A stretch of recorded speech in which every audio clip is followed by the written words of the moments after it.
മനുഷ്യർ പൊതുവെ സത്യം അറിയുവാൻ ആഗ്രഹിക്കുന്നവരും സംതൃപ്തി കാംക്ഷിക്കുന്നവരുമാണ്. എന്നാൽ യഥാർത്ഥ സത്യം അറിയുവാൻ പലർക്കും കഴിയാത്തതുകൊണ്ട് യഥാർത്ഥ സംതൃപ്തി കിട്ടാതെയും ഇരിക്കുന്നു. We will not find truth and satisfaction if we look in the wrong places. തെറ്റായ സ്ഥലങ്ങളിൽ നോക്കിയാൽ നമുക്ക് സത്യവും സംതൃപ്തിയും ലഭിക്കില്ല. അതിനുള്ള ഉത്തമ ഉദാഹരണമാണ് ശമരിയാക്കാരത്തി സ്ത്രീ.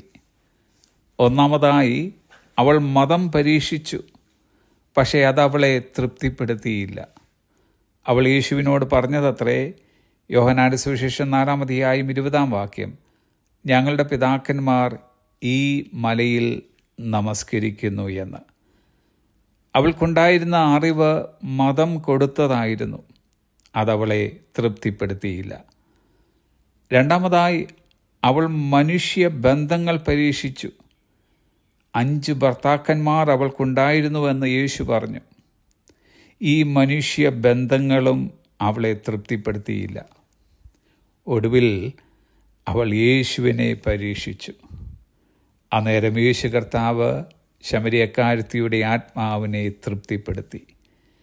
ഞാൻ കൊടുക്കുന്ന വെള്ളം കുടിക്കുന്നവനോ ഒരു നാളും ദാഹിക്കുകയില്ല എന്ന് യേശു കർത്താവ് പറഞ്ഞപ്പോൾ, എനിക്ക് ദാഹിക്കാതിരിക്കാൻ ആ വെള്ളം എനിക്ക് തരയണമെന്നാണ് അവൾ മറുപടി പറഞ്ഞത്.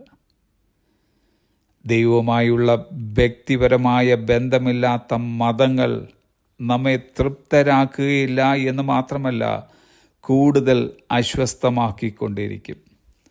മാനുഷിക ബന്ധങ്ങളിൽ ആശ്രയിച്ചാൽ ഗതി കിട്ടുക ഇല്ല എന്ന് മാത്രമല്ല, അധോഗതിയിൽ നമ്മെ കൊണ്ടെത്തിക്കുകയും ചെയ്യും.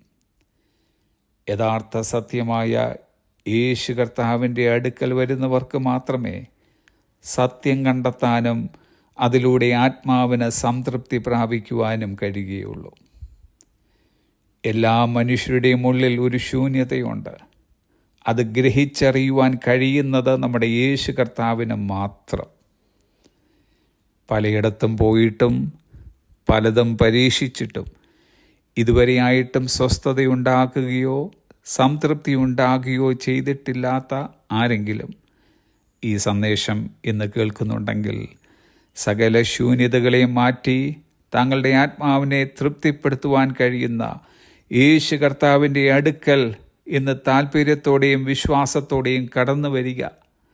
ലോകം തരുന്നത് പോലെയുള്ള താൽക്കാലിക സംതൃപ്തിയല്ല, നിലനിൽക്കുന്നതും കവിഞ്ഞൊഴുകുന്നതുമായ സംതൃപ്തി അവിടുന്ന് ഇന്ന് താങ്കൾക്ക് വാഗ്ദാനം ചെയ്യുന്നു. കർത്താവ് ഒരു ആത്മാവിനെ തൃപ്തിപ്പെടുത്തുമ്പോൾ ആ ആത്മാവ് സംതൃപ്തിയുടെ ഉറവിടം കണ്ടെത്തുന്നു. ഒരിക്കലും വറ്റാത്ത സംതൃപ്തിയുടെ ഉറവിടമത്രേ യേശു കർത്താവിൻ്റെ സന്നിധി എന്നത്. Have A blessed day.